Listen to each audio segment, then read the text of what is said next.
नमस्कार, मैं डॉक्टर सुधा राठी, सह आचार्य हिंदी।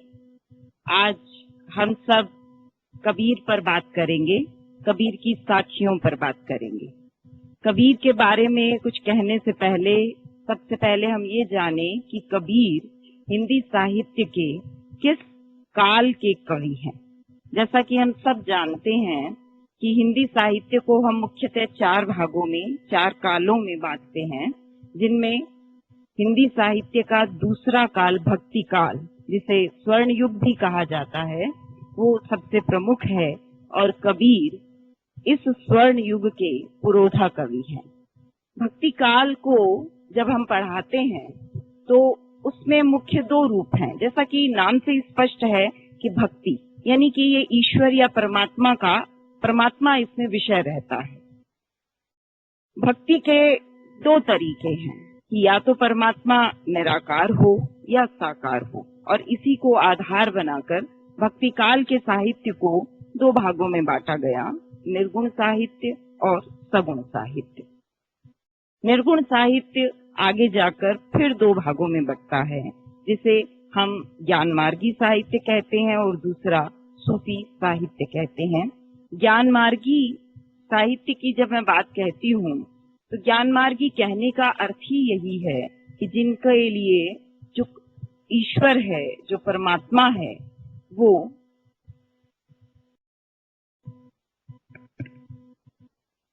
उपासना का विषय न होकर उन्होंने अपने ज्ञान को आधार बनाकर उसे भक्ति का विषय बना लिया है। और कबीर इसमें प्रथम गण्य जिसको कहा जाए वो माने जाते हैं। कबीर निर्गुण भक्ति साहित्य के ज्ञान मार्गी शाखा की प्रवर्तक कहे जाते हैं। ज्ञान मार्गी शाखा का एक और जिसे कहें प्रचलित नाम है वो संत काव्य या संत मार्ग भी कहा जाता है। तो कबीर को हम संत कहते हैं।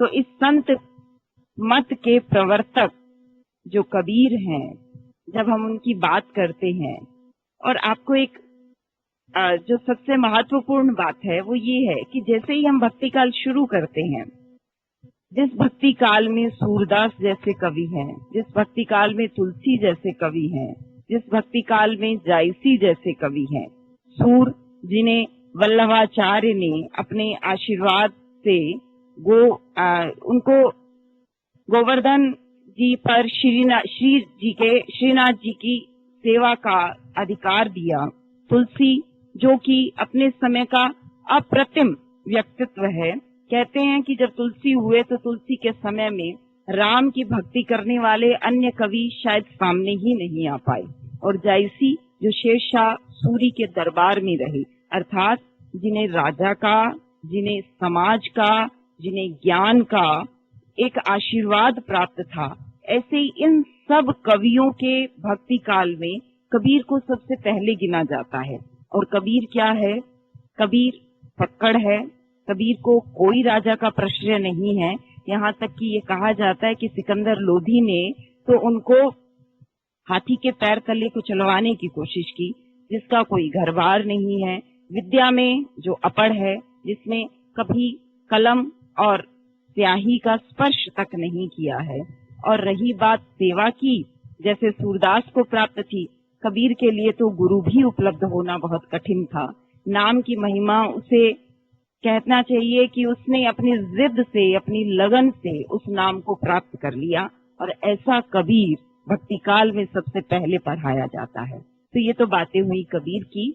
कबीर का जो जन्म है उसकी कोई एक निश्चित तिथि बता पाना कठिन है। भक्ति काल के अधिकांश कवियों के संबंध में ये स्थिति रहती है, क्योंकि उन्होंने अपने जीवन का कोई वृत्त हमें प्रस्तुत नहीं किया है।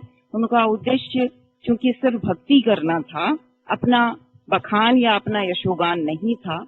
ठीक इसी तरह एक अंदाजा है इनके लिए कि लगभग 1435 संवत 1435 में कबीर का जन्म हुआ। काफी लंबी आयु इन्होंने पाई, और लगभग 1545 संवत 1545 में इनका देहावसान हुआ। काशी में जन्मे कबीर मगहर में समाधि पाए थे, और एक निसंतान दंपति के यहाँ पले बढ़े। नीरू और नीमा। कहते हैं इनकी माता एक विधवा ब्राह्मणी थी, उसकी कोख से ये जन्मे, तो समाज में कहीं उनका अपयश नहीं हो जाए तो उन्होंने कबीर का त्याग कर दिया था। तो नीरू और नीमा जुलाहा दंपति था,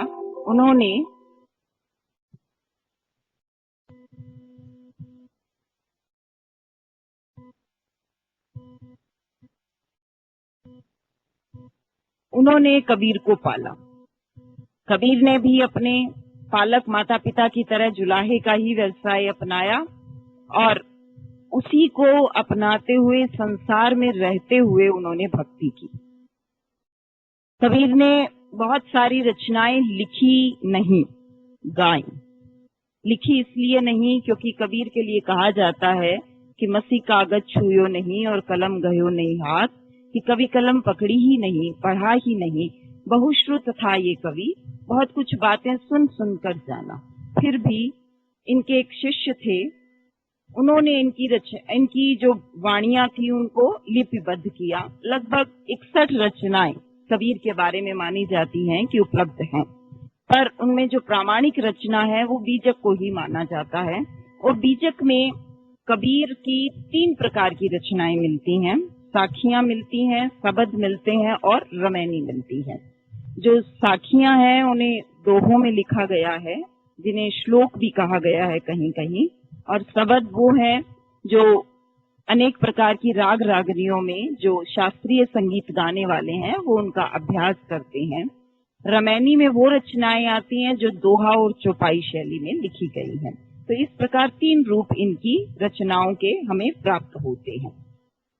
आज कबीर की रचनाओं के जिस रूप की हम चर्चा करेंगे, जिसके कुछ अंशों की हम व्याख्या भी करेंगे, वो है कबीर की साखियां। साखी शब्द अपने आप में अनुपम है। साखी शब्द बना है साक्षी से, और साक्षी का अर्थ होता है जो गवाह है, जिसने देखा है। और कबीर कहता भी है कि तू कहता कागज की लेखी और मैं कहता आंखिन की देखी। कि तू कागज पे लिखे को कहता है, मैं आंख से देखे का वर्णन करता हूँ। तो कबीर की सब साखियां वो हैं जो कबीर ने स्वयं अनुभूत की हैं। अनुभव नहीं, अनुभूत। अनुभव में दूसरा पक्ष सम्मिलित होता है और कबीर की साखियों में कोई दूसरा पक्ष नहीं है। कबीर खुद ही अपनी सभी साधना के लिए, सभी प्रकार की उपासना के लिए उसके अपने भीतर ही उसने सब साधन उपलब्ध किए हैं, इसलिए वो उसकी अनुभूति का विषय है। आज जिन साखियों का हम व्याख्या करेंगे उसमें मैंने गुरुदेव को अंग, अर्थात जो गुरु को समर्पित उनकी साखियां हैं, उनको अपना विषय बनाया है अपने इस व्याख्यान का। गुरु को संतों के यहाँ सबसे ज्यादा महत्व है। हम सबों ने पहले भी सुना होगा बचपन में अपने कि अक्सर ये कहा जाता है कि बिन गुरु ज्ञान न होई, कि गुरु के बिना ज्ञान नहीं होता है। और संतों में तो ये बात अक्षरशः चरितार्थ होती है। सब संतों के यहाँ जितने भी निर्गुण हैं, निर्गुण जितने संत कवि हुए हैं, सबके यहाँ गुरु का बहुत महत्व है। और गुरु का इतना महत्व होने का एक कारण है, तो कि इनका जो ईश्वर है, इनका जो परमात्मा है, वो निर्गुण निराकार है। वो दिखाई नहीं देता है, वो राम या कृष्ण की तरह प्रकट नहीं है कि आप उसके चरण पकड़ सकें। तो इन्हें एक माध्यम की जरूरत है जो इनके और परमात्मा के बीच में कड़ी का काम कर सके, और वो कड़ी बनती है गुरु। गुरु इन्हें रास्ता दिखाता है परमात्मा तक जाने का। तो इसीलिए कबीर ने कहा भी है कि गुरु गोविंदो खड़े काके लागू पाए, बलिहारी गुरु आपने जिन गोविंद दियो बताए। यानी गोविंद को बताने का जो माध्यम है वो गुरु है, और इसीलिए गुरु का सबसे ज्यादा इनके यहाँ महत्व है।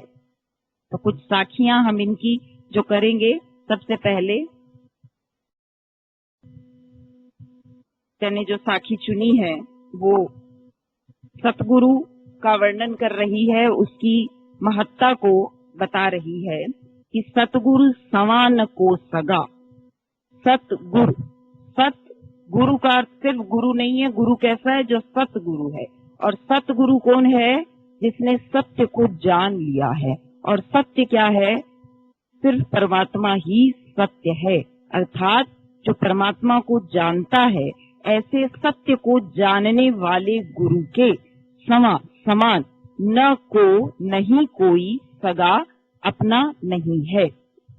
सत्य से परिचित हुए गुरु की उपाधि को प्राप्त सतगुरु के समान कोई भी सगा अर्थात अपना नहीं है। और सोधी सई न दाती, सोधी यानी शुद्धता, दई यानी आत्मा की आत्मा की शुद्धता के समान न दाती कोई दान नहीं है। अर्थात यदि आपकी आत्मा शुद्ध है, उसमें विकार नहीं है, तो उसके समान कोई दान नहीं है। अब दो बातें हैं इसमें। उन्होंने कहा कि सदगुरु के समान कोई अपना नहीं है, तो ये अपना करता क्या है कि आपकी आत्मा को शुद्ध करता है, और आत्मा की शुद्धि का जो दान गुरु के द्वारा दिया जाता है उसकी कोई बराबरी नहीं है। गुरु के समान कोई अपना नहीं, क्योंकि वो आपकी आत्मा को शुद्ध करता है, आत्मा की शुद्धता का दान आपको देता है। हरि जी समान न को हेतु, हरि यानी परमात्मा, कि परमात्मा के समान न को नहीं कोई हितु, हित चाहने वाला। इसमें जो शब्द आया है हित, वो बहुत प्रमुख है। हित का अर्थ क्या होता है? हित का अर्थ लाभ नहीं है। सबसे प्रमुख बात कि लाभ तो खराब बात से भी हो सकता है, बुरी बात से भी हो सकता है, लेकिन हित जो होता है वो आत्मा के दृष्टिकोण से होता है, और जो लाभ होता है वो सांसारिक दृष्टि से होता है। तो परमात्मा हमारा क्या है? हित चिंतक है, हित चाहने वाला है। हो सकता है सांसारिक दृष्टि से वो हमें हमारी हानि लगे, लेकिन अंततः वो कल्याणकारी होती है। तो परमात्मा के समान कोई हित करने वाला नहीं। और हरिजन सई न जाति, और हरिजन जो उस परमात्मा का भजन करने वाले जन अर्थात लोग हैं। हरि के लोग, हरिजन जो हरि का भजन करने वाले लोग हैं, उनके समान श्रेष्ठ जाति नहीं है। अब देखो इसने जाति शब्द का प्रयोग किया। उसकी मुख्य वजह ये है कि कबीर जिस युग में पैदा हुआ है, यदि मैं अपने आप को ये समझूं कि आज हम जिस युग में हैं उसमें जाति पाति का कोई भेद नहीं है, तो अन्यथा ये बात अभी कपोल कल्पना ही है कि कबीर के युग में जाति पाति का बहुत महत्व था। और कबीर कहाँ जन्मे चाहे ब्राह्मणी की कोख से, लेकिन पले कहाँ? एक मुसलमान जुलाहा दंपति के यहाँ, अर्थात एक शूद्र वर्ण वाले परिवार में उनका पालन पोषण हुआ। तो शूद्रों के प्रति जातिगत व्यवस्था जब बहुत सुदृढ़ थी, तो उसमें क्या स्थिति थी? ऐसे में कबीर कहता है कि जो हरि के जन हैं, अर्थात जो परमात्मा का भजन करते हैं, उनके समान कोई जाति श्रेष्ठ नहीं हो सकती।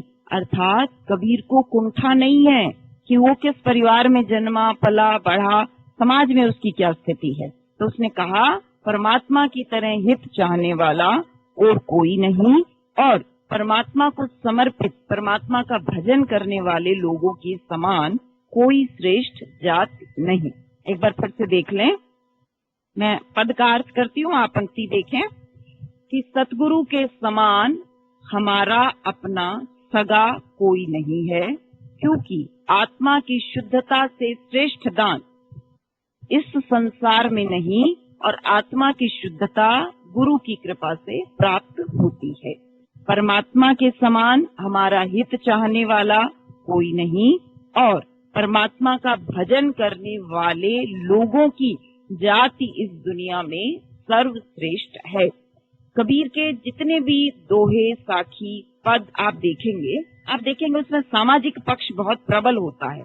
कबीर हर समय ये ध्यान रखता है कि वो जो कार्य कर रहा है उसमें समाज उसको किस दृष्टिकोण से ग्रहण करेगा, ये प्रमुख है।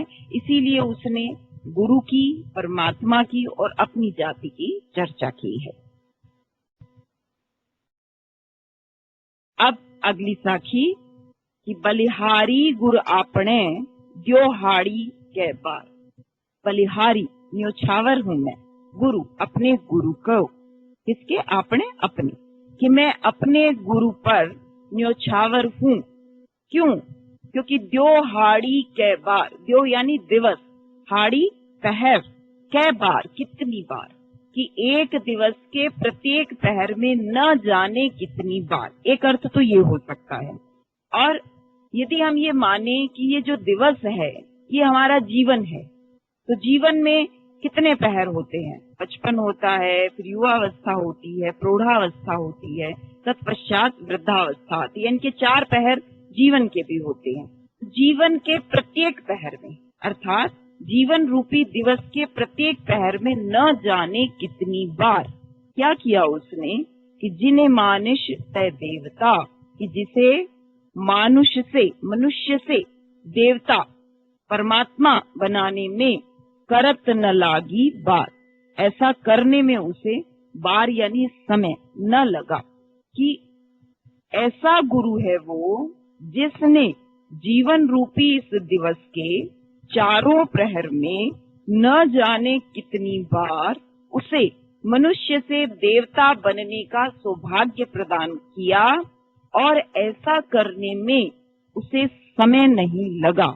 और कबीर क्या कहता है कि जो ऐसा कर सकता है बलिहारी, मैं उस पर बलिहारी जाता हूँ, कि मैं अपने उस गुरु पर बलिहारी जाता हूँ जिसने जीवन रूपी दिवस के प्रत्येक प्रहर में न जाने कितनी बार मुझे मनुष्य से देवता बनने का सुअवसर प्रदान किया, और ये कार्य करने में उसे समय नहीं लगा। अर्थात उसका गुरु इतना पहुंचा हुआ है, इतना सिद्ध है, और कहें जैसा पहली साखी में कहा कि सतगुरु है जो जानता है कि ये कैसे हो सकता है, अपने ऐसे गुरु पर वो न्योछावर जाता है। एक बार फिर से देख लें कि इसकी जो पहली पंक्ति है उसके दूसरे भाग से शुरू करें कि जीवन रूपी दिवस के प्रत्येक पहर में न जाने कितनी बार मनुष्य से देवता उन्होंने मुझे बनाया, और ऐसा करने में उन्हें समय नहीं लगा। ऐसे उस सिद्ध गुरु पर मैं बलिहारी जाता हूँ। अभी जो साखी हमने की उसमें उसने ये कहा है कि मनुष्य से देवता, और ये प्रश्न बड़ा स्वाभाविक है कि कबीर के ईश्वर का तो कोई आकार ही नहीं है, और यहाँ कहें तो कबीर ईश्वर का उपासक भी नहीं है, क्योंकि जैसे ही हम ईश्वर कहते हैं वो साकार हो जाता है, और वो परमात्मा का उपासक है, परम आत्मा का। तो लेकिन जब वो देवता कहता है तो देवता तो साकार है। और अगर हम भारतीय संस्कृति में देखें, जब देवताओं का वर्णन आता है तो उनके नाम, उनके कार्य, बिल्कुल एक विभाजन रहता है। ऐसा लगता है जैसे एक समानांतर सरकार चल रही हो। तो जब वो देवता कहता है तो इसका अभिप्राय है कि देखिए, आप जिस जीवन को जी रहे हैं, आप जहाँ हैं, आपको प्रतीक वहीं के लेने होते हैं। तो मनुष्य का पूरा प्रयास अपने आप को ऊंचा करना है, और दुनिया में ऊंचे होने का अर्थ देवता तुल्य हो जाना ही है। इसीलिए उसने कहा कि उसका गुरु उसे देवता बनाने में बिल्कुल भी समय नहीं लगाता है। अब देखें अगली साखी, सतगुरु की महिमा अनंत, कि वही गुरु जो सत्य को जानता है। जब भी आप साखी का अर्थ करें और उसमें सतगुरु शब्द का प्रयोग है तो सबसे पहले ये स्पष्ट करना है कि गुरु कौन है? सतगुरु है। और सतगुरु की विशेषता क्या है कि वो सत्य को जानता है, और सत्य क्या है? सत्य परमात्मा है। जो परमात्मा को जानता है वही तो परमात्मा से मिलवाएगा, इसलिए वो सतगुरु है। तो फिर कहता है कि गुरु की जो महिमा है, सत्य को जानने वाले इस गुरु की जो महिमा है, जो प्रभाव है, वो अनंत है। अनंत अर्थात जिसकी कोई सीमा नहीं है, जिसका कभी अंत नहीं हो सकता, अर्थात जो अविनाशी है। कबीर ये क्यों कहता है कि उसकी महिमा अविनाशी? इसलिए है क्योंकि जो सत्य होता है ना, वही शाश्वत होता है, और सत्य क्या है? परमात्मा, वो शाश्वत है। तो कबीर को उसका गुरु उस सत्य से ही तो परिचित करवा रहा है। तो इसीलिए गुरु की महिमा भी कभी भी समाप्त न होने वाली है। और अनंत किया उपकार, उपकार यानी उपकार, क का ग हुआ है। अनंत अर्थात कभी ना खत्म होने वाला। पहले वाले अनंत का अर्थ था जो जिसकी कभी कोई सीमा नहीं है, आप तुलना नहीं कर सकते, बराबरी नहीं कर सकते। दूसरे में जो अनंत आया है इसका अर्थ अंत नहीं है। अनंत किया उपकार, मतलब एक ऐसा उपकार, ऐसा एहसान, अगर हम स्थूल शब्दों में उसे कहें तो उन्होंने किया कि जिसका आप मूल्य नहीं चुका सकते हैं। जब कोई आपकी मदद करता है, आप दोबारा उसकी मदद करके उसके उपकार से उऋण हो सकते हैं, लेकिन गुरु के द्वारा जो उपकार किया गया है उससे उऋण होने का कोई रास्ता नहीं है। उसने अनंत उपकार किया है। अनंत उपकार में क्या किया उसने कि लोचन अनंत उघाड़या, कि उसने अनंत के लोचन उघाड़े अर्थात खोल दिए। अब यहाँ अनंत क्या है? ये अनंत आत्मा है, क्योंकि आत्मा का भी अंत नहीं होता, क्योंकि वो परमात्मा का अंश है और परमात्मा शाश्वत है। यहाँ अनंत का अर्थ है आत्मा, कि गुरु ने उसकी अंतरात्मा के नेत्रों को उन्मिलित कर दिया है, खोल दिया है, ज्ञान के चक्षु खोल दिए हैं और अनंत दिखावनहार, और दर्शन किसके करवाए? अनंत के, अर्थात परमात्मा के। इसमें जो शब्द है अनंत, ये श्लेष है, क्योंकि इस अनंत में अनेक अर्थ जुड़े हुए हैं। पहली वाले में जिसकी कोई सीमा नहीं है, दूसरे वाले में जिससे उऋण नहीं हुआ जा सकता, तीसरे में वो आत्मा है और चतुर्थ में वो परमात्मा है। कि उसने हमारी आत्मा के नेत्रों को खोला और उस परमात्मा के दर्शन करवाए। ऐसे उस गुरु की महिमा की क्या सीमा हो सकती है जो असीम के दर्शन करवा सकता है। और सबसे जो अच्छी बात है कि इन्होंने जो लिखा है कि अंतरतम के नेत्रों को उन्मिलित किया, अर्थात आत्मा के नेत्रों को उन्होंने खोला। इसका अभिप्राय ये है कि बाहर का कोई साधन नहीं है उस परमात्मा को जानने पहचानने के लिए, किसी बाहरी उपादान की आवश्यकता नहीं है। आप अपने आप में स्वयं सिद्ध हैं, अर्थात अपने आप में पूर्ण हैं और उस परमात्मा को प्राप्त कर सकते हैं। लेकिन इस बात का ज्ञान गुरु की कृपा से ही प्राप्त हो सकता है। एक बार फिर से देख लें कि सत्य को जानने वाले गुरु की महिमा की कोई सीमा नहीं है, और चूंकि वह परमात्मा से मिलन का रास्ता बताता है, अतः उसके द्वारा किए गए उपकारों का कोई उऋण होने का रास्ता उपलब्ध नहीं है, अर्थात आप कभी भी उससे उऋण नहीं हो सकते हैं। उस गुरु ने हमारी आत्मा के नेत्रों को उन्मिलित कर दिया, खोल दिया, ज्ञान के चक्षु खोले और परमात्मा के दर्शन करवाए। अगली साखी। अब देखो, पहली साखी में हमने पढ़ा कि वो कहता है कि गुरु के इस ऋण से मैं कभी उऋण नहीं हो सकता। अनंत उपकार है उसका, जिसका कभी भी जिसकी सीमा नहीं आ सकती है। और इस साखी में वो वही बात एक अन्य तरीके से कह रहा है। ये एहसास है उसे कि उसे जो ज्ञान प्राप्त हुआ, उस ज्ञान के बदले वो अपने गुरु को क्या प्रदान कर रहा है कि राम नाम के पटतरय, कि राम नाम के पटतरय यानी बदले में, पेटे में। जैसे हम कोई सामान लेते हैं तो कुछ खरीदते हैं तो उसके बदले मुद्रा देते हैं, तो गुरु ने राम का नाम दिया, तो वो कहते हैं कि राम नाम के बदले देबे को कछु नाही, देने को तो कुछ भी नहीं है। क्यों? क्योंकि उसकी बराबरी का मूल्य दे सके ऐसा तो कोई आज तक सक्षम ही नहीं हुआ। और जिस राम से गुरु ने परिचय करवा दिया, कबीर को कहीं ये कसक भी है। और देखिए, गुरु और शिष्य का जो रिश्ता होता है ना, उसमें सिर्फ एक ही तरीका है जब आप अपने गुरु को दक्षिणा दे सकते हैं। वो दक्षिणा देने का तरीका ये है कि जो ज्ञान उसने आपको दिया, आप उसका आचरण करके दिखा दें, आप उसे व्यवृत कर लें, आप उसे अपने जीवन में धारण कर लें। कबीर के गुरु ने उसे परमात्मा का ज्ञान दिया, तो कबीर की उपलब्धि क्या होगी कि वो परमात्मा को ही पाले। इसलिए कबीर कहता है कि राम नाम के बदले मुझे या मैं कुछ दे पाऊं, कुछ है ही नहीं, देने को कुछ भी नहीं है। तो क्या ले गुरु संतोषिए, क्योंकि क्या लेके गुरु संतुष्ट होगा, या मैं क्या लेकर जाऊं कि गुरु मुझसे संतुष्ट हो जाए। होश रही मन माही, ये होश, ये इच्छा, ये आकांक्षा, या जिसे हम कहते हैं कि अतृप्त इच्छा है, तो तृष्णा कह सकते हैं कि ये इच्छा, ये तृष्णा मेरे मन में ही रही कि मैं ऐसा क्या लेकर जाऊं कि मेरा गुरु मुझसे संतुष्ट हो जाए।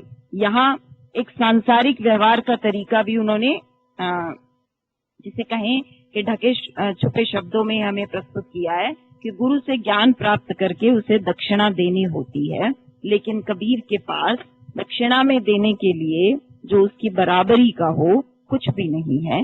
इसीलिए कबीर कहता है कि राम नाम के बदले देने के लिए कुछ भी नहीं है। मैं ऐसा क्या लेकर जाऊं कि मेरा गुरु मेरे से संतुष्ट हो जाए। ये इच्छा, ये कसक, ये पीड़ा, ये तृष्णा सदैव मेरे मन में बनी ही रही है। गुरु को जो दक्षिणा देने की एक रस्म है, सामाजिक व्यवहार है, उसमें कहीं ये भाव है कि जैसे हम परमात्मा के लिए प्रसाद रखते हैं ना, वो परमात्मा को प्रसाद नहीं होता, पर क्योंकि हम संसार में हैं और हमें आभार व्यक्त करने का और कोई तरीका नहीं आता, आभार व्यक्त करने के लिए हम सांसारिक वस्तु का ही उपयोग कर सकते हैं, क्योंकि वही स्थूल है, वही दिखाई देती है।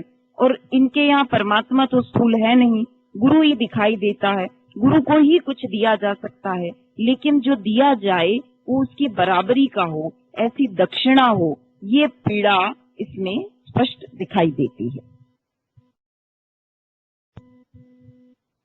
अब यहाँ कबीर ने अपने आप को इतना मजबूत बताया है, और उसकी सिर्फ एक ही वजह है कि उसके पास सतगुरु है, और सतगुरु होने के कारण वो ये सोचता है कि अब मैं किसी का भी मुकाबला कर सकता हूँ, कि सतगुरु के सदके करूं, कि सतगुरु सत्य को जानने वाले गुरु पर सदके अर्थात न्योछावर करता हूँ। दिल अपनी का साच, अपने दिल की साक्षी, कि अर्थात अपने हृदय को साक्ष्य रखकर मैं ये क्या प्रस्तुत कर रहा हूँ कि अपने आप को मैं अपने गुरु पर न्योछावर करता हूँ। जब आप किसी पर बलिहारी जाते हैं तो बहुत से ऐसे हमारे कृत्य होते हैं कि जिनमें किसी अन्य की जो गवाही है, अन्य का जो कहा गया है, वो शायद उतना मायने नहीं रखता है, जितना मायने ये रखता है कि आप अपने उस व्यवहार को लेकर कितने, जिसे कहते हैं कि दृढ़ हैं, कटिबद्ध हैं। तो कबीर अपने गुरु पर न्योछावर होने को तैयार है, और इस बात का साक्षी कौन है? उसका हृदय, कि कबीर का हृदय ही उसका साक्षी है कि वो अपने गुरु को इतना महत्व देता है, इतना सम्मान देता है, आदर देता है कि स्वयं उस पर अपने आप को न्योछावर कर सकता है। कि सत्य गुरु, सत्य को जानने वाले गुरु पर मैं अपने हृदय को साक्षी रखकर स्वयं को न्योछावर करता हूँ। तो कलयुग हमस्यों लड़ी पड़ा। अब कलयुग है तो कली युग, कि इस कली काल में वो कबीर कहता है कि वो मुझसे लड़ता है, कलयुग मेरे लिए बाधक बनता है। किसमें? क्योंकि गुरु ने उसको क्या ज्ञान दिया है? परमात्मा की प्राप्ति का, और परमात्मा की प्राप्ति का अर्थ है कि आप इस जीवन चक्र से, आवागमन से मुक्त हो जाएंगे। तो कलयुग का जो समय है, जो पहिया है, जो चक्र है, वो कैसे चलेगा? यदि सब मुक्त होते जाएंगे तो कलयुग उसमें बाधा उत्पन्न करता है। हमने पुराणों में, अपने प्राचीन ग्रंथों में भी ऐसी बहुत कहानियां सुनी है कि जब कोई तपस्या करता था तो देवता उसकी तपस्या को भंग करने के लिए किसी किसी को भेजते थे, राक्षसों को भी भेजते थे, अप्सराओं को भी भेजते थे। उसकी वजह सिर्फ यही थी कि तप करके आप अपने आप को परमात्मा ही बना लेते हैं, तो परमात्मा तुल्य जब हो जाएंगे तो आप किसी के वश में नहीं रहेंगे। इसी बात को वो कह रहा है कि जब कलयुग मुझे मेरी साधना में बाधक बनता है तो मैं अपने दिल की गवाही में, हृदय के साक्ष्य में अपने गुरु पर बलिहारी जाता हूँ। क्यों? क्योंकि महकम मेरा बाच, महकम मतलब मजबूत है, मेरा बाच मतलब पक्ष। इसे अगर महकम को हम क्योंकि कबीर की जो भाषा है वो मिली जुली भाषा है, सधुकड़ी है, उसमें हर भाषा के शब्द जो उस समय चलन में थी सब आपको मिलेंगे। क्योंकि कबीर का उद्देश्य कोई साहित्य रचना नहीं था, कबीर का उद्देश्य सिर्फ अपनी बात को कहना था। जिसे हजारी प्रसाद द्विवेदी के शब्दों में यदि हम कहें कि कबीर तो क्या है, भाषा का डिक्टेटर है, मतलब जो वो चाहता है वो भाषा से कहलवा लेता है, ऐसा जैसे भाषा उसके सामने हाथ जोड़कर खड़ी हो। और उन्होंने लिखा है कि बन गया तो सीधे सीधे, नहीं तो दरेरा देकर, यानी गले पर किसी के हंसिया रखकर भी वो जैसे अपनी बात कहलवानी हो, तो कबीर इस बात में भी निपुण है। तो कबीर ये कहता है कि शायद मेरा महकमा, मेरा पक्ष जो है वो बहुत मजबूत है। कभी कलयुग कितना भी बाधक बने, गुरु से ज्ञान प्राप्त करके मैं परमात्मा तक पहुंच जाऊंगा, इसमें कलयुग मेरा कुछ बिगाड़ नहीं पाएगा और मेरा पक्ष जो है वो बहुत मजबूत है। कबीर ने कहा है कि अपने हृदय को साक्षी रखकर मैं अपने गुरु पर बलिहारी जाता हूँ, क्योंकि गुरु के ज्ञान की वजह से मेरा पक्ष इतना सुदृढ़ हो गया है कि कलयुग यदि उसमें बाधक भी बनता है तो वो मुझे बाधा या पीड़ा या मेरे काम में अड़चन जो है वो नहीं डाल सकता है। कबीर गुरु के कारण इतना समर्थ हो गया है, सक्षम हो गया है कि किसी भी प्रकार की सांसारिक बाधा उसके लक्ष्य में विकार उत्पन्न नहीं कर सकती है। एक बार फिर से करूं कि गुरु से वो कहता है कि मैं अपने गुरु पर न्योछावर जाता हूँ और बलिहारी जाने का प्रमाण, साक्ष्य, गवाही मेरा हृदय दे रहा है, क्योंकि ईश्वर की, परमात्मा की साधना में आज का समय ये सांसारिकता बाधक बनती है, लेकिन गुरु के कारण मेरा पक्ष अत्यधिक सुदृढ़ हो गया है। अब उसने कहा है सूरमा, एक शब्द का प्रयोग इसने किया है। जितने प्रतीक, जितने बिंब, जितनी उपमाएं, उपमा और रूपक जो अलंकार है वो आप देखेंगे कि भक्ति काल में सबसे ज्यादा प्रयोग किए गए हैं। उसकी वजह, और खास करके जो निर्गुण साहित्य है उसमें सबसे ज्यादा रूपक और उपमा का प्रयोग है। कारण उस परमात्मा को समझने का एक ही तरीका है कि हम ऐसा कहें कि कुछ कुछ ऐसा है। वो कैसा है, वो तो वेद भी कहता है नेति नेति, वो ना ऐसा है ना ऐसा है, तो फिर कैसा है? जैसे ही कहते हैं कैसा है तो वो चुप हो जाता है, फिर वो कुछ बताता नहीं है। तो फिर बहुत ज्यादा जब उससे पूछते हैं तो वो कहता है कि वो प्रकाश के जैसा है। अब प्रकाश क्या है? फिर हम प्रतीक बनाते हैं कि वो सूर्य जैसा है, करोड़ों सूर्य जैसे उदित हो जाएं तो भी उसके प्रकाश को प्राप्त नहीं हो सकते हैं, ऐसी कल्पनाएं हम करते हैं। तो यहाँ वो अपने गुरु की तुलना योद्धा से कर रहा है। जैसे पिछली साखी में उसने कलयुग की बात की, कलयुग उससे युद्ध करता है। तो कबीर क्यों मजबूत है? क्योंकि उसका गुरु बहुत मजबूत है। और यहाँ उसने क्या कहा कि सतगुरु साचा सूरवा, कि उसका जो गुरु है, सतगुरु सत्य को जानने वाला गुरु, कि उसका गुरु सच्चा सूरमा है, सच्चा योद्धा है। क्यों? कि सबद जो बहाया एक, कि उसने एक ही शब्द को बहाया। बहाया यानी प्रवाहित किया। प्रवाह का अर्थ क्या है? जो वायु के माध्यम से जाता है।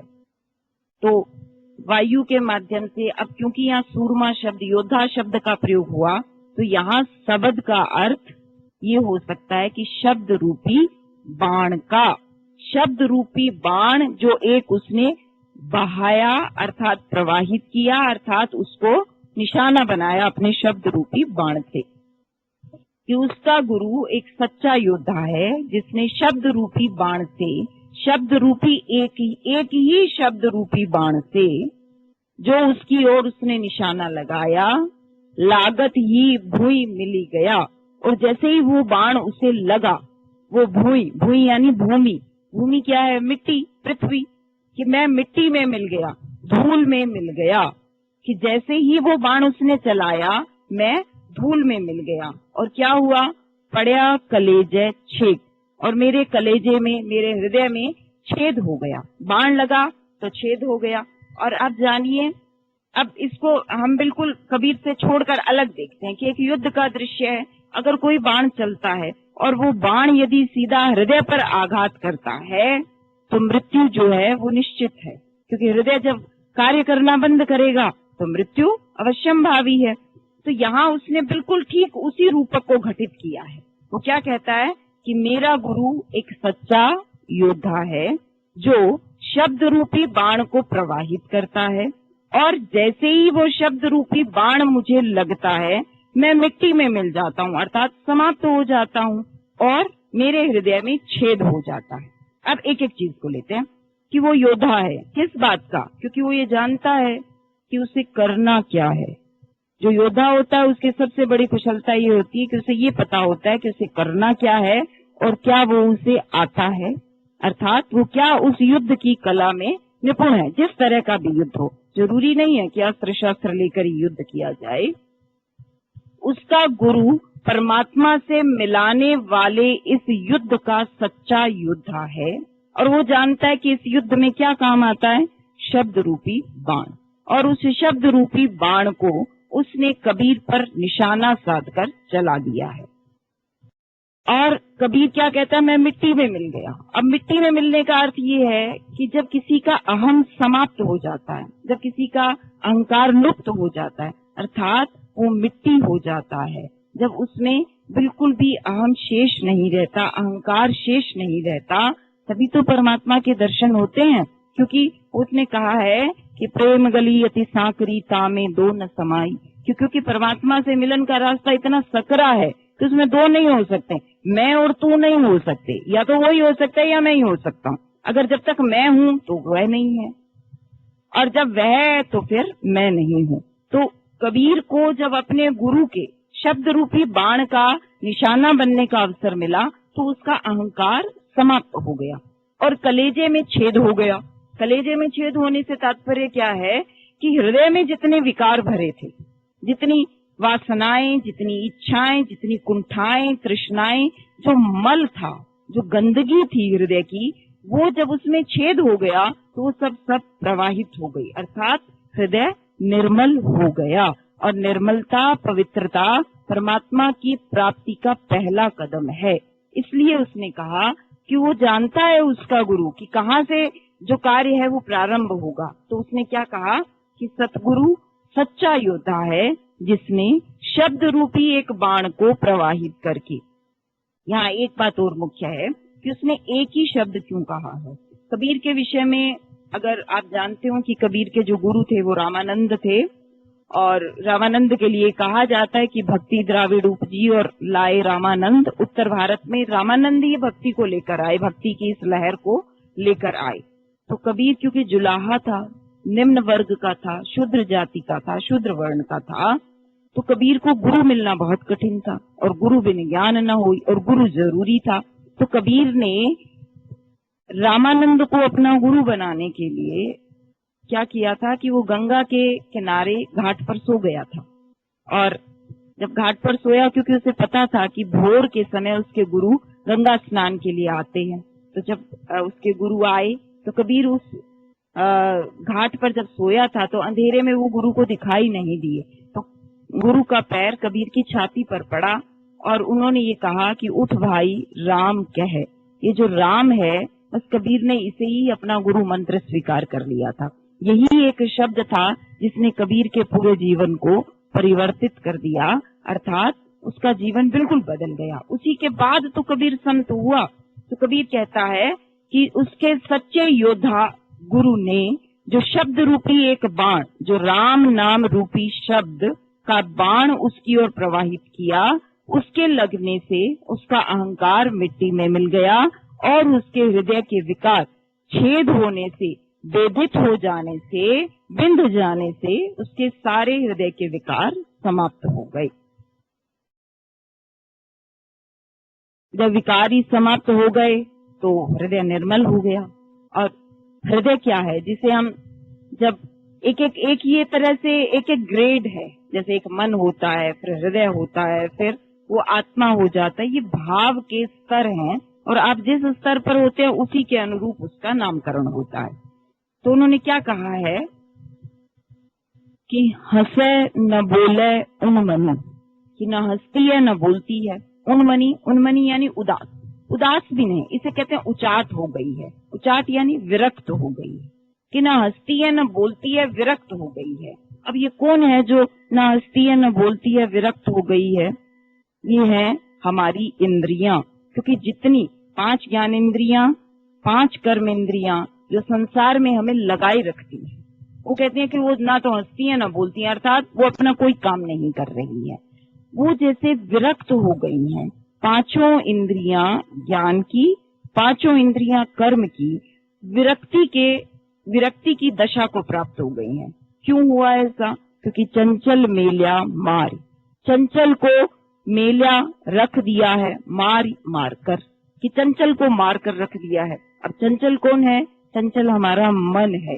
क्योंकि सारी ज्ञान इंद्रियां, सारी कर्म इंद्रियां, ये तो 10 हुई, 5 ये 5 वो, और 11वीं इंद्री कहा जाता है मन को, जो इनका राजा होता है, जो इन सब को चलाता है। ठीक है, मन से ये 5 अपने अपने विषयों के प्रति प्रवृत्त होती हैं, और यदि वहां से कोई कमांड नहीं आती, कोई आदेश नहीं आता, तो ये कुछ भी नहीं करती, और वो मर गया है। चंचल मेल्या मार, मन को मार कर भीतर रख दिया। भीतर कहाँ रखा है? भीतर तो आत्मा है, अर्थात मन की जो उन्मुखता थी, मन का जो मुख था, जो संसार की ओर था, वो परिवर्तित हो गया, वो भीतर की ओर मुड़ गया, वो आत्मा की ओर प्रवृत्त हो गया है। तो कबीर क्या कहता है कि क्योंकि मन को मारकर भीतर की ओर रख दिया गया, अर्थात भीतर की ओर प्रवृत्त कर दिया, तो जितनी ज्ञानेंद्रियां और कर्म इंद्रियां हैं, वो अब न चलती हैं, न हंसती हैं, न बोलती हैं, अर्थात अब वो कोई कार्य नहीं कर रही है, वो अपने विषयों से विरक्त हो गई हैं। तो कहे कबीर भीतरी विद्या, कबीर कहता है मैं तो भीतर तक बिंध गया हूँ सतगुरु के हथियार, गुरु के हथियार से। गुरु का हथियार राम का नाम है, जो गुरु मंत्र उन्होंने प्रदान किया है, शब्द रूपी बाण से कबीर कहता है कि मैं भीतर तक बिंध गया हूँ, और और वो हथियार किसका है? जिससे वो बिता है, वो गुरु के ज्ञान का, गुरु के द्वारा दिए गए शब्द रूपी ज्ञान का हथियार है, जिससे कबीर भीतर ही बिंध गया है। दोबारा से देख लें एक बार कि कबीर कहता है कि जब उसके गुरु ने उस पर शब्द रूपी बाण का प्रहार किया, तो कबीर का मन, कबीर की चंचलता भीतर ही बंध कर बिंध कर रह गई है, और कबीर सतगुरु के शब्द रूपी हथियार से घायल हो गया है। इसलिए ना तो उसकी इंद्रियां हंसती हैं, न बोलती हैं, अर्थात अपने किसी भी कार्य की ओर प्रवृत्त नहीं होती हैं। क्यों? क्योंकि उनका जो राजा है, उनका राजा अर्थात जो मन है, उस चंचल मन को गुरु के हथियार ने मारकर भीतर की ओर ही प्रवृत्त कर दिया है, अर्थात उसकी दशा अब क्या है? दिशा जो है उसकी वो उल्टी हो गई है। इसलिए इंद्रियां न हंसती हैं, न बोलती हैं, कोई कार्य में प्रवृत्त नहीं होती हैं, और मन के मर जाने से मन, अब देखिए, मन एक तो मर गया, एक तो विरक्त हो जाता है, एक आसक्ति होती है, एक विरक्ति होती है। ये जो स्थिति है ना, ये ना आसक्ति की है ना विरक्ति की है। विरक्त हुई हैं इंद्रियां, क्योंकि वो अब अपने काम की ओर नहीं जाना चाहती, उचाट हो गई। लेकिन जो हृदय है, जिसे उसने चंचल कहा है, वो चंचल मन वीतरागी स्थिति में आ गया है, अर्थात विरक्त नहीं हुआ है, उसकी दिशा परिवर्तित हो गई है। सांसारिकता अब ना उसके लिए महत्व रखती है, और ना ही, जिसे कहें कि ना तो वो महत्व की है और ना ही वो बेकार की है। इसलिए उसने कहा है कि मन को मारकर भीतर की ओर प्रवृत्त कर दिया है। अगली साखी देखें। गुरु का बहुत वर्णन किया कबीर ने, क्योंकि गुरु ही है जिसने कबीर को ये अवसर दिया कि वो परमात्मा को प्राप्त कर सके। कबीर की जब अन्य साखियां देखेंगे, जो सुमिरन की हैं, जो उनके विरह की हैं, तो कहीं कहीं ये लगता है कि क्या ये अनपढ़ थे, इतने भाव उनमें भरे हुए हैं, और इन सब का कारण सिर्फ गुरु है, क्योंकि गुरु ने उसे रास्ता दिखाया। बहुश्रुत है, सिर्फ सुनता है, सुनकर जानता है, कोई विद्या ग्रंथों से प्राप्त नहीं की है। इसीलिए उसने लिखा कि पीछे लागा जाए था लोक वेद के साथ, कि मैं तो पीछे लगा हुआ जा रहा था, किसके? संसार के। लोक यानी संसार, वेद। अब वेद का अर्थ 4 वेद भी कर सकते हैं, क्योंकि 4 वेद हैं हमारे यहाँ। अथर्व सबसे पहले है ऋग्वेद, फिर अथर्ववेद, सामवेद, यजुर्वेद, इनका क्रम हो सकता है थोड़ा भिन्न हो, सबसे पहले लेकिन ऋग्वेद की स्थिति है। लेकिन वेद का एक अर्थ ज्ञान भी होता है। वेद माने जानना, जो वेद धातु से बना है। लोक वेद सांसारिक ज्ञान के साथ, ये भी अर्थ हो सकता है, और ये शायद ज्यादा संगत है इसके लिए। कबीर के लिए वेदों का ज्ञान तो उपलब्ध ही नहीं था, क्योंकि कबीर जिस समय में पैदा हुआ था उस समय वेद की ऋचाएं सुनने का अधिकार भी सबको प्राप्त नहीं था। ये कहा जाता था अगर किसी शूद्र के कान में वेद की ऋचा का मंत्र, वेद की ऋचा यदि चली गई, ऋचा का अर्थ ही मंत्र होता है, तो उसके कान में पिघला हुआ शीशा उड़ेला जाता था, यानी कि वो जीवन भर के लिए बहरा कर दिया जाता था। पाप माना जाता था कि यदि किसी शूद्र ने वेद की ऋचाओं का श्रवण कर लिया है। तो यहाँ वेद का अर्थ किसी भी तरह 4 वेद वाला नहीं हो सकता है। तो ये होगा सांसारिक ज्ञान। कबीर क्या कहता है कि मैं तो सांसारिक ज्ञान के पीछे लगा हुआ चल रहा था, अर्थात जैसे संसार चलता है उसी तरह मैं चल रहा था। आगे थे सतगुरु मिलया, आगे से मतलब जैसे कोई बढ़कर आपकी मदद को आता है कि आगे होकर मुझे सतगुरु मिले। अब देखो मैंने जो कहानी बताई उससे भी यही है कि कबीर तो उनके रास्ते में सो गया था, और जैसे ही गुरु का पैर पड़ा और गुरु ने जैसे स्वयं ही उसे मंत्र प्रदान कर दिया, तो कबीर कहता है कि आगे होकर गुरु मुझे मिले। और क्या किया उन्होंने? दीपक दिया हाथ, कि उन्होंने ज्ञान का दीपक मेरे हाथ में प्रदान कर दिया। ज्ञान का दीपक क्या है? ज्ञान जो होता है उसका प्रतीक जब हम बनाते हैं साहित्य में, तो प्रकाश को ज्ञान का प्रतीक माना जाता है और अज्ञान का प्रतीक अंधकार को माना जाता है। तो ज्ञान का दीपक या ज्ञान रूपी दीपक गुरु ने आगे बढ़कर उसको दिया। मतलब मैं तो अंधकार की ओर, अज्ञान की ओर, सांसारिक ज्ञान के सहारे बढ़ता जा रहा था, उसी के पीछे लगा हुआ था। ये तो मेरा सौभाग्य है, गुरु की कृपा है कि वो बढ़कर आगे आए और उन्होंने ज्ञान का दीपक मेरे हाथ में थमाया। तो क्या कहा कि मैं सांसारिक ज्ञान के साथ साथ उसी का अनुसरण करते हुए आगे बढ़ रहा था। गुरु की कृपा हुई कि उन्होंने आगे बढ़कर मुझे ज्ञान का दीपक समर्पित किया, ज्ञान रूपी दीपक हम मुझे समर्पित किया। अब जैसा मैंने पहले भी कहा कि भक्ति काल में विशेष करके संतों में रूपक और उपमा अलंकार का सबसे ज्यादा प्रयोग हुआ है। तो जैसे इसमें दीपक में हम कह सकते हैं कि रूपक अलंकार है, दीपक रूपी। दीपक कैसा है? ज्ञान रूपी दीपक है। तो मैं सांसारिक ज्ञान के पीछे लगा आगे जा रहा था, लेकिन आगे नहीं जा रहा था। वैसे तो जिसे कहते हैं कि भव सागर है, ये कुआं है, इसी कुएं में ही कुएं का मेंढक था वो, जिसे बाहर निकलने का कोई रास्ता नहीं था। तो गुरु ने आगे बढ़कर उसे ज्ञान रूपी दीपक प्रदान किया ताकि वो इस सांसारिकता से मुक्त हो सके।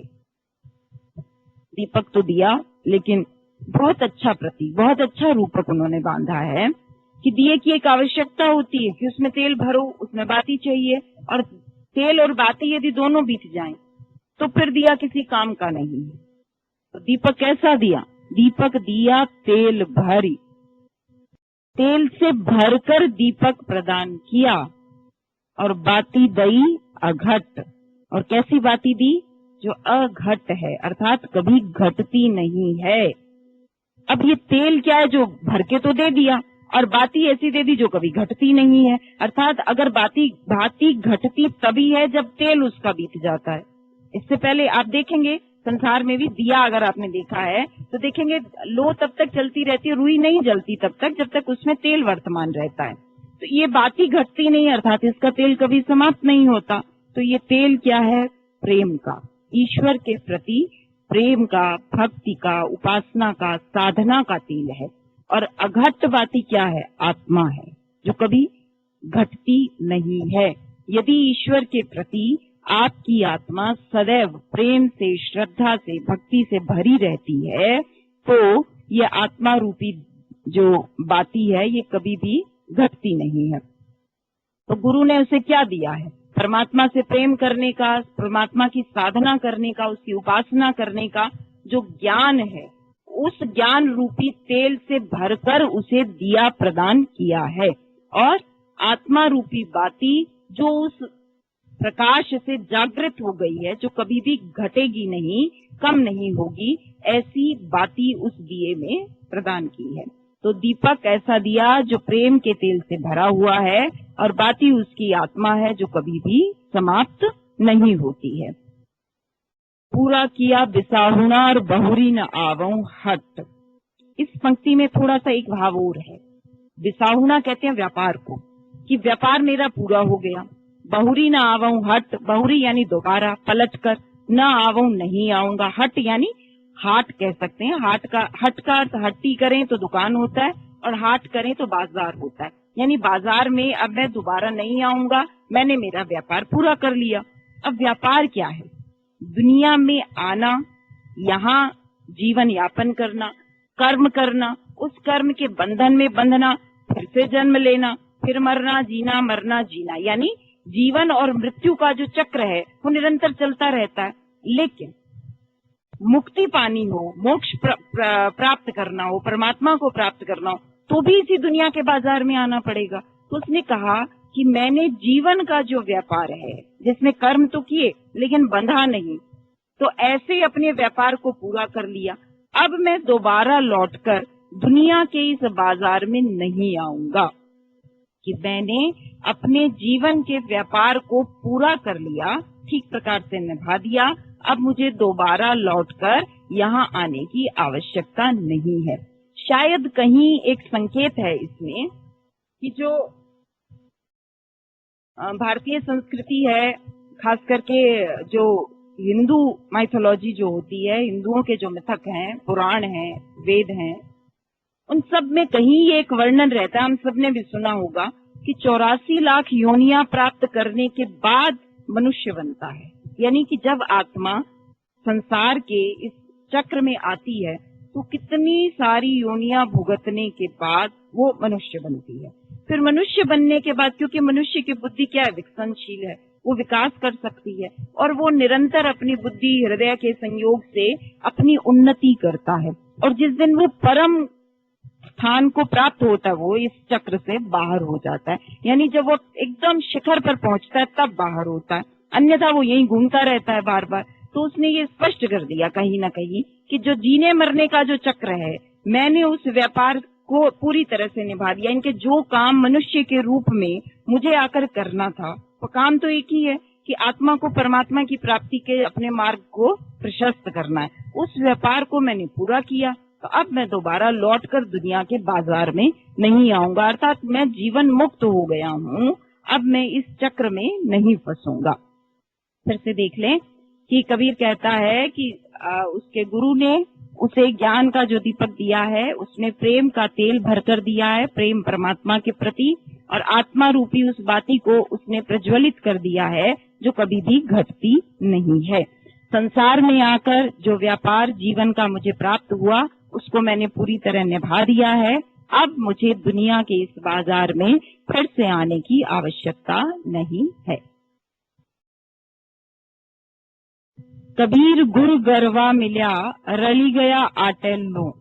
कबीर कहता है गरवा, यहाँ गर्व से अभिप्राय जो गौरव को प्राप्त होता है, कि मुझे कैसा गुरु मिला जो गौरवशाली है। और वो कैसे मिल गया? रली गया आटे लू, कि जैसे आटे में नमक मिल जाता है। मिला कौन है? मिला कबीर है, गुरु नहीं। गुरु तो गौरवशाली है, महिमा वाला है। कबीर कहता है मुझे ऐसा गुरु मिला है जो गौरवशाली है, जिसकी कहते हैं महिमा है बहुत ज्यादा। और मैं उस गुरु में ऐसे मिल गया हूँ जैसे आटे में नमक मिल जाता है। तो जाति पाति कुल सब मिटे, नाम धरोगे कौन। कौन भी आता है और कहीं कहीं कौन भी शब्द आता है, शायद जो उसकी अंतिम लूण और कूण, ऐसा इनकी राइमिंग बैठ जाती है कि जाति पाति कुल सब मिटे। जैसे नमक जब आटे में चला जाता है तो आटा ही कहलाता है, अलग से उसका जो अस्तित्व है, उसकी जो पहचान है वो समाप्त हो जाती है। तो कबीर भी कहता है कि मेरी जाति पाति, मैं किस जात का हूँ, किस धर्म का हूँ, किस समुदाय का हूँ, किस वर्ण का हूँ, ये सब बातें समाप्त हो गई। तो नाम धरोगे कौन, तो अब आप मेरा क्या नाम रखोगे? कि कोई नाम नहीं रख सकते, कि जो मेरी जाति पाति सब समाप्त हो गई है, क्योंकि मैं एक गौरवशाली, रामानंद जो थे वो ब्राह्मण थे और कबीर के गुरु थे। कबीर अपने गुरु में जैसे आटे में नमक मिलता है ऐसे मिल गया, तो कबीर की जाति क्या हो गई? ब्राह्मण ही हो गई, जिसे कि समाज में सबसे श्रेष्ठ वर्ग माना जाता था भी कह सकते हैं और है भी कह सकते हैं कि जाति पाति मेरी सब बट गई और अब आप मेरा क्या नाम रखोगे। ये साखी जब मैं आपको सुना रही हूँ तो मुझे एक प्रसंग ध्यान आ रहा है कि जब जो कर्ण महाभारत का पात्र है, जब वो परशुराम के यहाँ शिक्षा प्राप्त करने गया तो परशुराम की तो एक शपथ थी जैसे कि वो सिर्फ ब्राह्मणों को ही शस्त्र की शिक्षा, अस्त्र शस्त्र जो है वो उसकी शिक्षा देते थे, क्योंकि क्षत्रियों से उनका वैर रहा था। द्रोणाचार्य उनके शिष्य रहे, कहने को कह सकते हैं कि भीष्म भी उनके शिष्य रहे, लेकिन भीष्म गंगा के पुत्र थे, इस नाते उनका स्नेह उस पर उनका स्नेह था, अन्यथा वो सिर्फ ब्राह्मणों को शिक्षा देते थे। और कर्ण कौन था? कर्ण तो सारथी का बेटा था, अधीरथ था, तो कर्ण को ये भय था। द्रोणाचार्य मना कर चुके थे उसे ज्ञान देने के लिए। कर्ण जब परशुराम के यहाँ गया तो उसे एक ये भय लगातार सताता रहा कि ये भी मुझे मना कर देंगे। तो जाकर जब गुरु ने उससे पूछा कि तुम्हारी जाति क्या है, तो उसने बड़ी चालाकी से उत्तर दिया कि जो गुरु की जाति वही मेरी जाति। तो परशुराम तो समझ रहे हैं कि ये ब्राह्मण है और कर्ण अपने समर्पण के भाव को कह रहे हैं कि आप हो वही मैं हूँ, यानी जो आटा वही नमक। और यही भाव यहाँ कबीर ने कहा है कि मेरी जाति पाति की अब कोई महत्व नहीं रह गया है, क्योंकि इतना महिमाशाली, इतना गौरवशाली गुरु मुझे मिला है और मैं उसमें ठीक वैसे ही समाहित हो गया हूँ जैसे आटे में नमक मिल जाता है। तो अब आप मेरा क्या नाम रखोगे, क्योंकि मेरी कोई जाति पाति अब शेष नहीं रही है। कहीं एक पीड़ा है। पीड़ा किस बात की है ये देखिए, वो स्पष्ट नहीं कह रहा है, लेकिन आप ये माने जब वो जात पात की बात करता है तो इसका अर्थ है कि समाज में कहीं जाति पाति को लेकर कबीर ने उस प्रताड़ना को सहा होगा, झेला होगा, वो कहीं ना कहीं उसकी वाणी में प्रखर हुई है, दिखाई देती है। तो जात पात की व्यवस्था से तो हम आज तक भी कहते कि पूरी तरह मुक्त नहीं हो पाए, तो कबीर जिस समय रहा होगा उस समय जाति पाति की क्या अवस्था होगी हम इसकी कल्पना कर सकते हैं। तो इसलिए वो कहता है कि आटे में नमक की तरह मिलकर मैं जाति पाति से विहीन हो गया हूँ, तो अब आप मेरी जो गणना, तुलना, वर्णन जाति पाति के आधार पर नहीं कर सकते हैं। जाका गुरु भी अंधला और चेला खरा निरंध। अब थोड़े से सख्त हो गए, अपने ही गुरु का वर्णन कर रहे हैं, लेकिन अब ये भी कहा है कि गुरु मुझे मिला है और तुम्हें जो मिला है वो क्या है।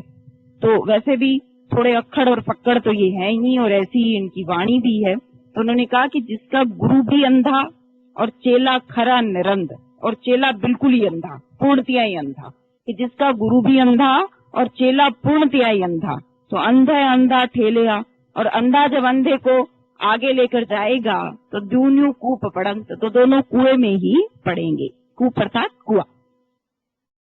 तू कह रहा है क्योंकि जो साकार का वर्णन करते हैं वो इतने सारे पाखंडों का, इतने आडंबरों का वर्णन करते हैं, और कबीर ये जानता है कि इनमें से कोई रास्ता परमात्मा की ओर नहीं जाता। बताने वाला भी धोखा दे रहा है, सुनने वाला उसका बाहरी आचरण करके वो भी उसको धोखा दे रहा है, और दोनों अपने अपने इस धोखे को छुपा रहे हैं। तो कहता है जिसके गुरु को ही ज्ञान नहीं है वो अपने शिष्य को क्या ज्ञान देगा। अर्थात गुरु अंधा है। अंधे का अर्थ क्या है? जिसे अंधेरा ही अंधेरा दिखाई देता है। और अंधकार किसका प्रतीक है? अज्ञान का। कि जब गुरु ही अज्ञानी है तो चेले को कहाँ से ज्ञान आएगा, शिष्य कहाँ से ज्ञान प्राप्त करेगा। और शिष्य भी बिल्कुल पूर्णतया अंधा ही है। और एक अंधा व्यक्ति अंधे को रास्ता दिखाना चाहे, अंधा अंधे को ठेल रहा है अर्थात आगे ले जा रहा है, तो अंधा अंधे को रास्ता कैसे दिखा सकता है?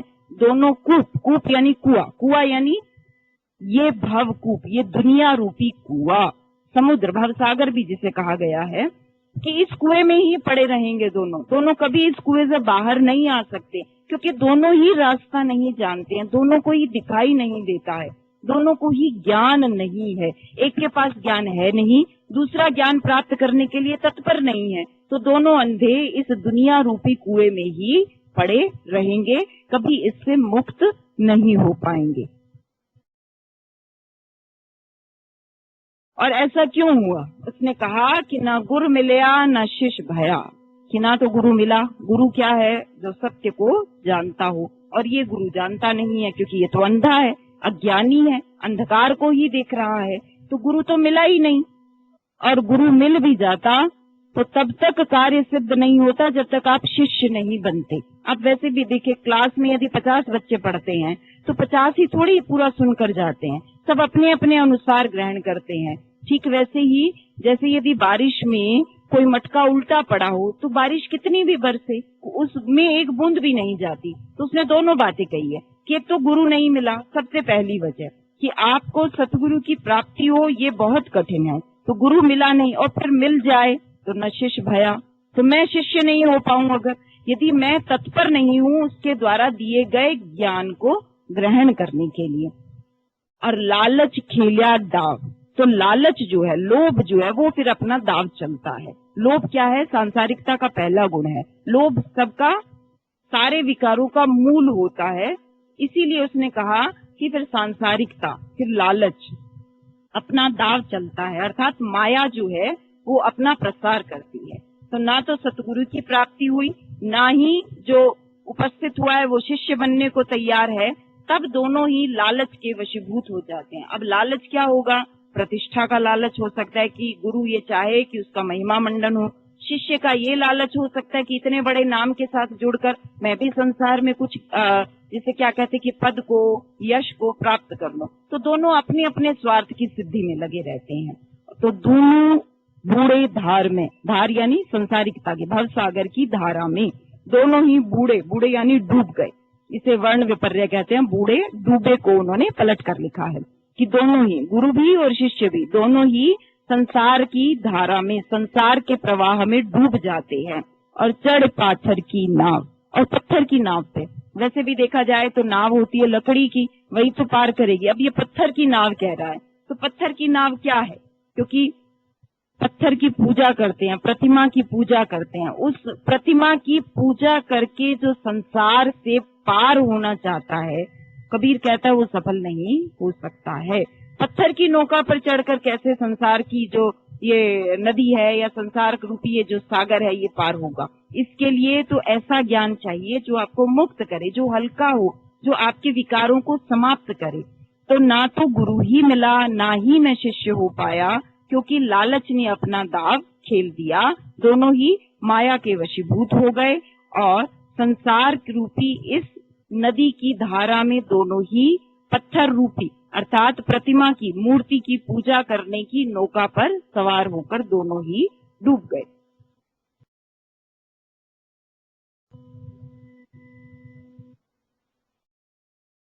सतगुरु बपुरा क्या करे, जे शिष्य ही माहे चूक, भावे त्यू प्रबोधिले जू वंशी बजाई फूंक। कबीर कहता है कि सतगुरु बपुरा, बपुरा कहते बेचारे को, अर्थात उसने एक तरह से सतगुरु को भी मुक्त किया है कि यदि शिष्य प्रस्तुत नहीं है ज्ञान लेने को, कि बेचारा सतगुरु क्या करेगा।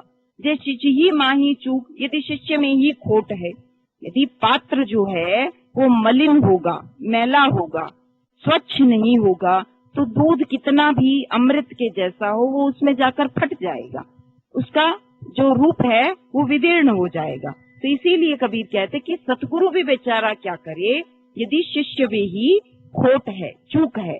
भावे त्यू प्रबोधिले, कि जैसा उसका मन करता है वैसे वो प्रबोधिले समझ लेता है, प्राप्त कर ले। प्रबोध का अर्थ होता है जान लेना, ज्ञान प्राप्त कर लेना, कि उसका जैसा अर्थ होता है वैसा वो उसका ज्ञान प्राप्त कर लेता है।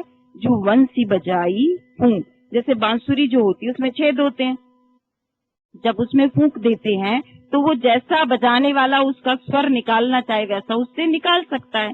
ऐसे ही गुरु ने ज्ञान की फूंक दी, लेकिन बांसुरी बजाने वाला ये शिष्य उससे क्या सुर निकालेगा, क्या स्वर निकालेगा, और इसका फिर सतगुरु भी कुछ नहीं कर सकता है। कि बेचारा सत्य को जानने वाला गुरु भी क्या करे यदि शिष्य में ही खोट है, तो वो शिष्य जैसा चाहता है वैसा उसके ज्ञान को, उसके ज्ञान का अर्थ कर लेता है, उसके ज्ञान को अपने यहाँ आचरण में उतार लेता है। ठीक वैसे ही जैसे बांसुरी में जो फूंक दी जाती है वो एक समान होती है, लेकिन बजाने वाला अपने व्यवहार से जब वो उंगलियां चलाता है उस पर, तो जैसा चाहता है वैसा स्वर उनसे निकाल सकता है। ठीक ऐसे ही गुरु जो ज्ञान दे, शिष्य अपने भाव के हिसाब से उसका कोई भी अर्थ निकाल सकता है। तो शिष्य में यदि चूक है तो गुरु का ज्ञान उसके लिए फलीभूत नहीं हो सकता है। संशय खाया सकल जग और संसा किन्हु न खद। कि संशय, देखो गुरु जब ज्ञान देता है तो उस पर संशय नहीं होना चाहिए, और संशय नहीं है तभी पार होता है। कि गुरु के दिए गए ज्ञान पर जब तक संशय है, इसका एक ही अर्थ है कि आपने उसे गुरु स्वीकार नहीं किया है। क्योंकि संशय तभी आता है जब आपने स्वीकारोक्ति नहीं है। स्वीकार का भाव ही संशय को समाप्त करता है। कि इस संदेह ने सारे संसार को खा लिया है। तर्क करते हैं ना हम, हर बात में क्या, क्यों, कैसे, ये प्रश्न रहते हैं हमारे। तो कबीर कहते हैं इस संशय ने सारी दुनिया को खा लिया है, सारे संसार को खा लिया है। कोई ऐसा नहीं हुआ संसा किन्हु न खद। और संशय को किसी ने नहीं खाया। संशय सबको खा रहा है, लेकिन संशय को कोई नहीं खा पाया। क्योंकि संशय को खाने के लिए सबसे पहले जिस बात की जरूरत है वो समर्पण है, और समर्पण जैसे ही आता है संशय अपना स्थान वहां से छोड़ देता है। तो कबीर कहता है कि संशय ने सारा संसार खा लिया, लेकिन इस संशय को कोई नहीं खा पाया। तो कौन खाएगा इसे? जे बेधे गुरु अक्षरा, जो गुरु के अक्षरों से बिंध गए, अर्थात जो गुरु के ज्ञान से बिंधे हुए हैं। ऐसे मोती हैं जो गुरु के ज्ञान से बिंधे हैं। तिनी संसा चुनी चुनी खद, वे ही संशय को, संदेह को चुन चुन कर खा लेते हैं, अर्थात उसे समाप्त कर देते हैं। कि संशय ने, संदेह ने पूरी दुनिया को, अर्थात उसकी जो तर्क शक्ति है, वैसे तर्क शक्ति को संसारिकता में श्रेष्ठ माना जाता है, लेकिन जो तर्क शक्ति है वो समर्पण के भाव को कम कर देती है। तो उसने कहा कि संशय ने सारे संसार को खाया और संशय को कोई नहीं खा पाया। तो संशय को चुन चुनकर वही खा सकता है जो गुरु के ज्ञान रूपी अक्षरों से बिंद गया है, अर्थात जिसे गुरु द्वारा ज्ञान प्रदान किया गया है। अब उसने अंतिम बात, जो कि संत काव्य की, कबीर की, गुरु के प्रति, जिसे कहते हैं ना एक अत्युक्ति है, इसके बाद कुछ कहने को शेष नहीं रहता है। उसने कह दिया, मैंने बहुत शुरू में भी आपको कहा कि गुरु का महत्व इसलिए भी है क्योंकि परमात्मा साकार नहीं है, और यहाँ वो यही बात कह रहा है कि गुरु गोविंद तो एक है। कि गुरु और गोविंद तो एक ही है, और दूजा यह आकार। इनमें जो दो दिख रहा है, दूजा जो दिख रहा है वो आकार के कारण है। यानी परमात्मा का तो आकार नहीं है और गुरु का आकार है, बस एक यही अंतर है। बाकी गुरु और गोविंद में कोई भेद नहीं है। गुरु और परमात्मा दोनों एक ही हैं, सिर्फ आकार के कारण गुरु परमात्मा से भिन्न दिखाई देता है, दूसरा दिखाई देता है।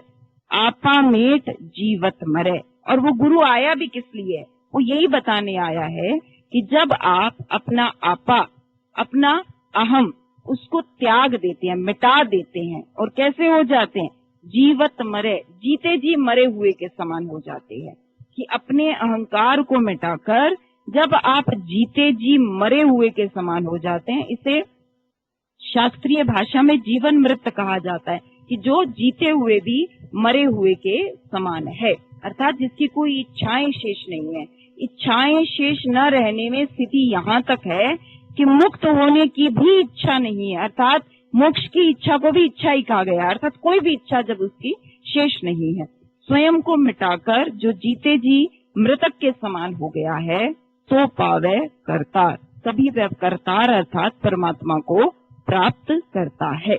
कि गुरु और गोविंद दोनों में कोई भेद नहीं है, बस गुरु इसी अर्थ में अलग है क्योंकि वो आकार है, वो दूसरा इसलिए लगता है क्योंकि वो साकार है, जो स्वयं को मिटाकर अपने अभिमान को, अपने अहम को नाश कर देता है और जीते जी मृत्यु मृत्यु को प्राप्त हो जाता है, अर्थात मृतक के जैसा जीवन जीता है, वही परमात्मा को प्राप्त कर सकता है। और ये सब करने में गुरु जो है वो एक सार्थक भूमिका निभाता है, आपके इस मार्ग को प्रशस्त करता है।